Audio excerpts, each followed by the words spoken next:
The Gentleman.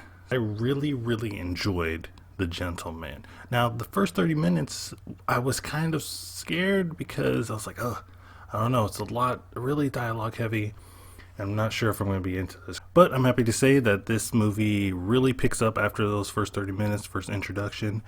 And it's a hell of a ride. It's up there in my top films of 2020, even though it's only the first month. So The Gentleman is about Matthew McConaughey's character, who is the biggest marijuana drug dealer in all of the UK, it seems like. But he wants to get out of the game, but getting out isn't that easy.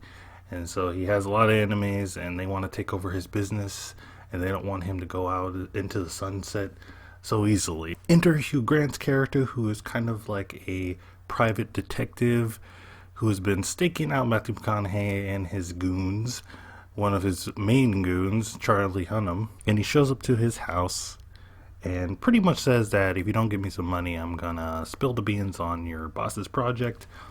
And the movie pretty much starts there. It's like Hugh Grant's interpretation or telling of what's happening in the future, and then it cuts back into the past.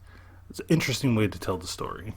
Well, like I was saying in the beginning, it was a little bit hard to understand and know what was happening because, I didn't grow up in the UK, so I don't know these UK slangs. For me, it's kind of a bad sign in your movie if you have to have subtitles to explain what this kind of slang is, what it actually means. But that's like the only nitpick that I have with this film.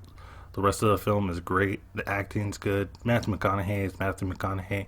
Hugh Grant's really surprising in this one. The only thing that I've seen Hugh Grant in is like love movies. Like, what's that movie with Renee Zellweger or something like that? I see him in those. That's what I think. I just think of 80s romantic comedies with Hugh Grant in it. But he's really good in this movie. What's his name? Charlie Hunnam. He's great in this. I couldn't even recognize him. I was like, that's the guy from Sons of Anarchy and the King Arthur movie, which is also directed by Guy Ritchie, which, I don't know, should I watch all the Guy Ritchie movies now? But my standout favorite performance, it has to be by Colin Farrell. Again, another person I couldn't recognize. Everybody's having fun in this film. You can really tell that this is a film that they all got behind. They really excited to film. And it shows because Colin Farrell's performance, man, awesome. I loved him. He was my favorite character. I wanted more of him.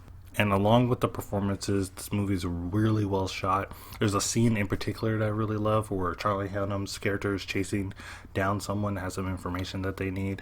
And just the music and the cinematography and the choreography that goes in that scene, that just pretty much put it over the top for me. And I was like, okay, this movie is on a whole another level. But this movie is definitely well worth your time, guys. Definitely go check this out. If you're into gangster movies, especially UK gangster movies, which got a certain kind of flair to them. But definitely, if you're a fan of Guy Ritchie, definitely check out this film. And let me know what you guys think of The Gentleman in the comments down below. Did you like it? Did you hate it? Did you think it needed some kind of improvement? Let me know in the comments down below. Don't forget to like, subscribe, do all those things. Also, check out my Twitter so you can stay up to date with my channel, and check out my Letterboxd so you can see written reviews from this film and other films that I've done in the year so far. And as always, guys, see you later.